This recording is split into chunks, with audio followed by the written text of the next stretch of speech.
paano magkabit ng rigid fork ng ating bike.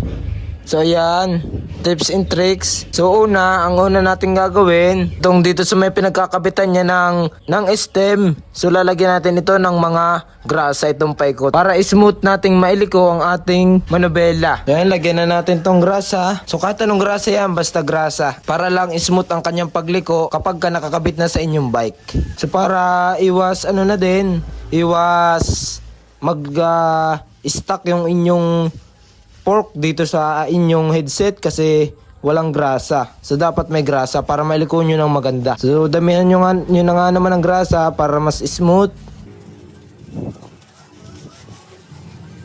At yan, tapos na natin malagyan ng grasa. So next natin gagawin is isasalpak na natin dito sa ating headset. So yan, panoorin nyo lang aking gagawin. Suot nyo lang to, itong may flower nut na to, suot nyo lang to dito siya sa baba.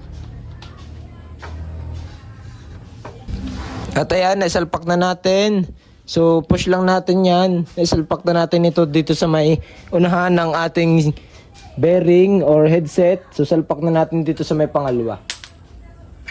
Yan. So kita nyo naman, maliit lang ang space niya dito para doon sa stem, kasi para mas hindi sagabal, hindi mas mataas ang ating manubela. So tinanggal ko nga pala itong nasa ibabaw, itong nasa may kasamahan ng silvering, para mas smooth siyang ikabit, mas madali, mas maluwag. So ngayon ibalik na ulit natin. Kung paano siya kinilas, ganun yun din lang siya ibabalik. Kung madali lang naman siya ibalik, ganito lang siya kadali ibalik.